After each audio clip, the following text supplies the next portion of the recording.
Hello, hello, hello. This is Ross Fertel, faithful reader on the forums, and I'm here with a special guest. Brian, you want to introduce yourself real quick? Hello, I'm Brian Sykes, Armas on the forums. And we're here to discuss Brian's performance at a recent Trek Masters event. So we're going to go through first edition and then second edition. How's that sound? Sounds great. Let's do it. Okay, perfect. So for those of you just watching, I do have the decks listed downstairs, down in the video description. But with first edition, you played KCA Klingon style, sorry, KCA Tennessee style. Um, you've done a lot of KCA decks and money before, haven't you? Yeah, I've played a few versions of it. I actually started working with the modern KCA stuff about 10 years ago when I played the KCA version of Mirror Terra Ignore. I think it's called Center of Authority. It's a reactor core card. And I liked what that did. And I know that, the Regent's flagship has been a very popular build for a lot of years. I've played a few different variants of it myself.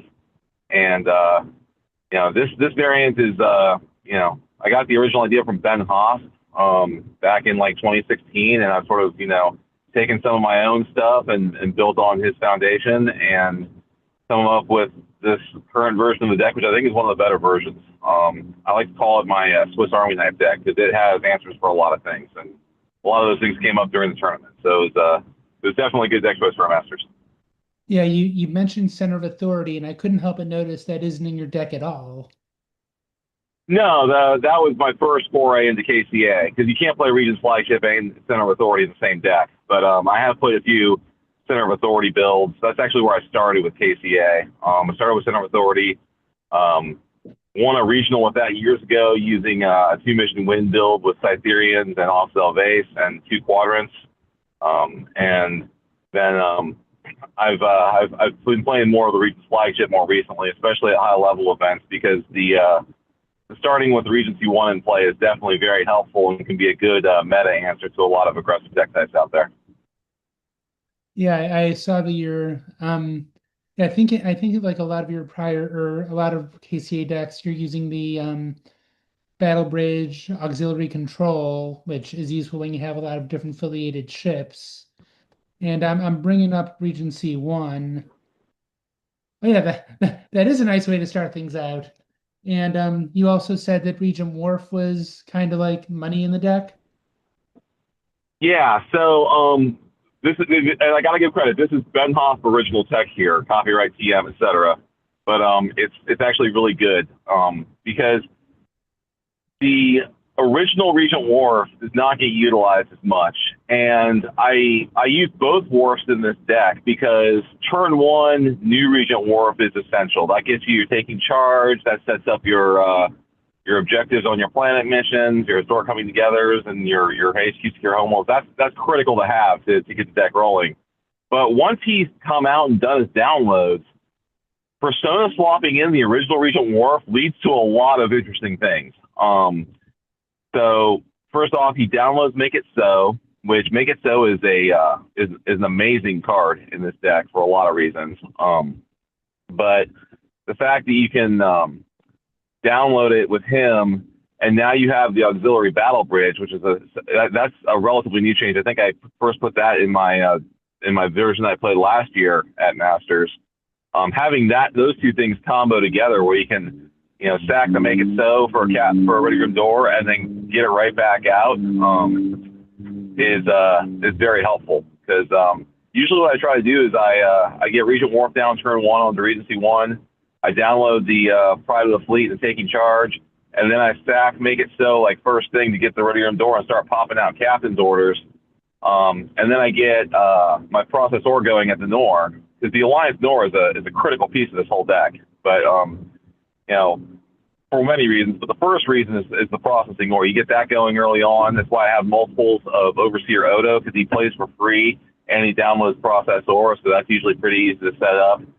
And then on my next turn, if I did it right, my Make It So will be at the bottom of my discard pile. I can circle it right back under my deck. And if I have the other Regent Wharf in hand, I can Persona Swap and download it right back out.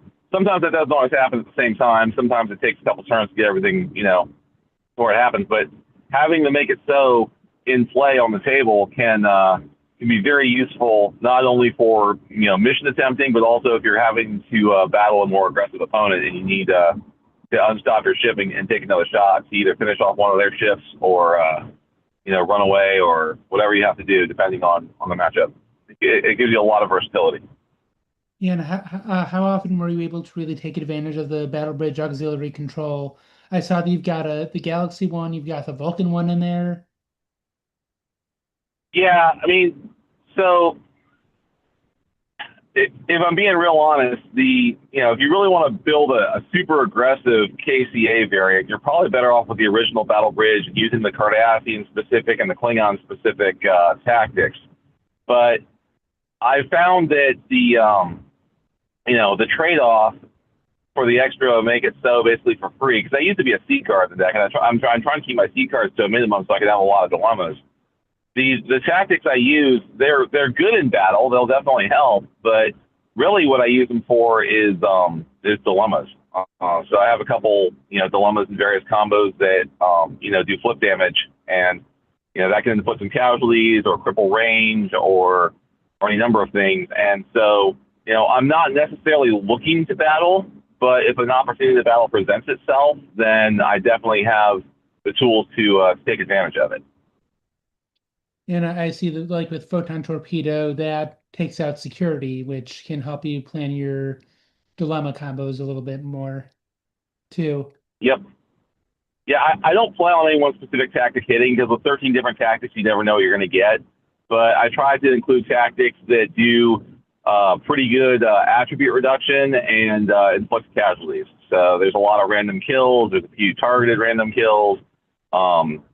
There's the one that makes your range -3, which is always fun if you draw it during a ship battle, so you can because it plays on the ship when you hit it, so you can just cripple your opponent and leave them unable to move. Sometimes that's even better than just blowing them up because if they're stuck, then all those people are still in play, but they can't go anywhere. Yeah.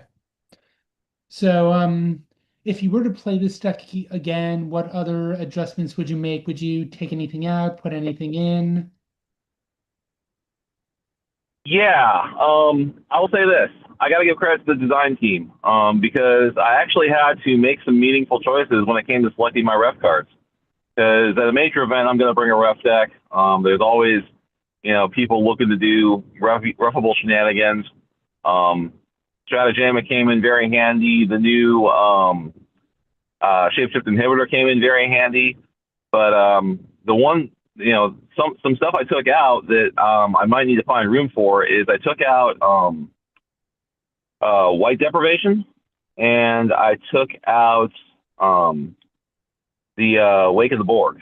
And we had a Dominion player. I didn't actually play Nathan. He was running Dominion Cardassian, so that would have been. I'm guessing it probably wouldn't have mattered because he probably had Alpha Dominion, and I think they're immune to white deprivation anyway. As long as you have Sona in play or whatever. But when I played Scott, he was playing a bunch of neutral zone missions and TNG Borg, and I really regretted not having Wake of the Borg at that particular moment. But looking at my deck list, I'm not sure which other ref card I would cut for either of those because you got to have panel overload against Vidians. Like I said, you need to have Shapeshift Inhibitor. Obelisk of Masaka is very important against Borg. I actually pulled that out against Jared to keep him from converting a whole bunch of card draws into multiple downloads. So yeah, it's actually a strategic meta choice now to figure out which ref cards to include. And I liked my ref pile. I was happy with my choices. I used mirror image in the game, I think, against Scott. So I definitely had occasions to bring them out, but I might revisit getting Wake of the Borg back in somehow for something else because it's definitely one that against a TNG Borg deck could come in real handy. So something to consider for the future. Yeah. Anything else about your 1E deck before we move to second edition?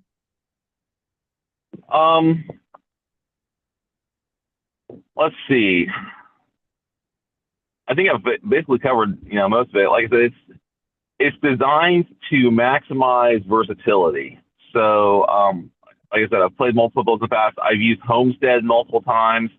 And like I actually played this deck with a Homestead engine last year, and I ended up losing to MVB in the final after winning my first 3 games because he outsped me with a Bajoran Solver, and I couldn't. He had small ships, I couldn't get to him to battle. So this year, in order to be more versatile and be able to fight off against speedy solvers, I swapped out Homestead for the first day of a wormhole. I switched a couple missions up, and that actually worked on multiple levels. A, it gives me access to 3 quadrants. My opponent's in the Delta quadrant, such as life. I'll have to deal with that. But if they're in the Gamma quadrant or the Alpha quadrant or the Mirror quadrant, I can get to them pretty easily. And unless I'm playing Borg, the odds are I'm going to have the biggest ship on the line because I got 13 weapons and 13 shields on turn 1 with Captain's Log, and that can be pretty scary. It handles Vidians pretty well. It handles solvers. Like I said, if you slow the solver down, maybe take out a ship or two, or even just cripple the ship and slow them down, or make them at least think twice about wandering out to attack missions. That can give the natural speed of your deck a chance to really catch up. It's not the fastest deck, but you have access to so much stuff. It's basically the textbook definition of mid-range solver. It can do a lot of things. It plays at a reasonable but not too fast speed. It has a lot of defenses that can handle a lot of things your opponent throws at you. So it's a really good deck for high-level play. Definitely, I'm not going to say I'm going to Worlds this year. I'm also not going to say I'm not going to go to Worlds this year. But if I were to go to Worlds, the odds of me playing this on day one are probably pretty high because it's definitely got a lot of answers that can handle it. I know a lot of other players have played KCA at the Worlds level to pretty high degrees of success. Cool.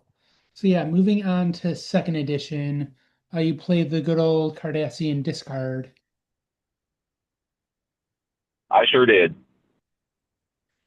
Um, so you mentioned earlier that this was kind of a borrowed deck. But you have experience. Yeah.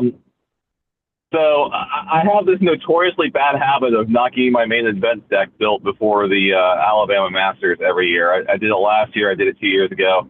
I think last year I called up MVB like 3 hours before I had to leave and had him build a deck for me. Went 3-1 with it, so it was obviously a pretty good deck. But yeah, this year I was working on a deck that I just could not get to come together, and I ran out of time. I was building a very specific meta deck, and looking at what won, I'm actually really curious to see how it would have done. But I couldn't get it to where I wanted it. I wasn't happy with it. Every time I tried to build a 50-card deck, I ended up with an 80-card deck. It was messy. So I phoned some friends, and Jared had an extra deck, and I've played Cardassian Tane, ships before. It's a very solid deck. It's very easy to play. Didn't require a lot of thought, which is good because I didn't get a lot of sleep that first night. And it's just a really, really strong all-around, contender. Like the one game I lost, it was not the deck's fault. It was a straight-up player error on my part. So, who knows if because that was my first game of the day. I ended up playing on sort of like on the lower tables for most of it. But if I managed to win that first game, I'm really curious to see how I would have done against some of the top decks that were out there. I know both Mike and Matt had some really strong decks that I saw them playing, and I didn't get a chance to actually play them directly. But yeah, the Cardassian ship deck has a lot of answers for things too, and it's relatively user friendly, so it's got a lot going for it. Yeah. So so I know you mentioned Tame, but what are some of your other heavy hitter MVPs that you found when you played? I mean, it's a Cardassian deck. It's like a 60 card, 61 card, whatever it is, deck. And the whole objective is you just need to draw through it as quickly as you can. You want to get a bunch of stuff in the discard pile to set up back to basics. You have to assume that your Cardassians are going to get murdered because that's really the only way to stop Cardassians, kill them. Because there's no stop prevention in there that just like wall stoppers aren't going to get the job done. I won multiple games where my opponent was just doing stops. I was able to just, power through those dilemmas pretty easily. So back to basics is an all-star card. You got to have 3 of those. I mean, the fact that you run a bunch of ships, the ships serve multiple purposes. probably one of the cheesiest cards in there, but also one of the, if we're just looking at win loss capability, one of the best cards in there is that Regency one. The fact it's a 7 cost, 11 weapons, AU icon ship means it does about 4 different things in that deck. One, it's a ship, so if it's in your discard pile, you can do ship shenanigans with the Grumall, or you discard it for card draws with Damar, and then pick it back up. Two, tactical disadvantage is a brutal card in that deck because you always have a fistful of ships or can get a fistful of ships easily enough. You just always have the means to you know to handle that. And then if you run out of tactical disadvantages, you can always use Gorgon, which unless your opponent has a 7 cost card in hand, then they're getting stopped with 1 card. And finally, if nothing else, if you're attempting with Elam Garrick and he needs a skill, you can discard the card. You can discard either the Rokasa or the Regency one or whatever other AU icon ship you have to give him a skill, and then again pick it right back up with the Grumall. It's got a lot of cycling going on. Cool. And anything you think you'd put in, or this deck was pretty much the cat's meow? I mean, some flavor of this Cardassian deck has been winning tournaments for a decade. Yeah. It's a really solid deck. I definitely, would not necessarily make a lot of changes to it. Like I said, the version I played was really well built. I mean, Jared's had this deck for a while. I mean, I know he used to give it to his buddy Tim Claypool back when we were playing tournaments in Ohio. Back in the day, back when there actually was an Ohio Trek scene. R.I.P. The guard tower. But yeah, it's a solid deck. I mean, you can tweak things here and there, but the whole premise of Tane getting you card draws, Damar getting you card draws, the Grumall getting you ship retrieval to get more card draws, like that whole engine is just super solid. There's not a lot to argue against it. It's the fact you have really easy missions with the intelligence skill that also comes in handy. I've solved multiple missions with just 5 people after getting a bunch of people stopped. So that came in real handy. The cards in that deck really work well together and form a cohesive strategy that is, I think, pretty easy to play and very competitive. Cool. Any final thoughts before we wrap up?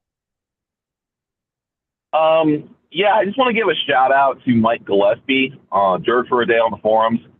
He runs one of the best events I've been to in a while. Like, I don't travel for tournaments as much as I used to, but I always make it a point to go to Mike's stuff. A, it's not too far of a drive for me; it's only a couple hours.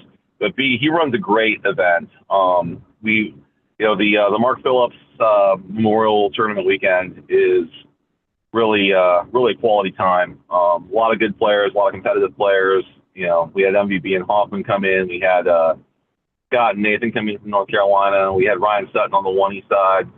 So we get a nice big competitive group, good turnout. I think we had 12 for the 2E Masters. We had 9 for the 1E Masters.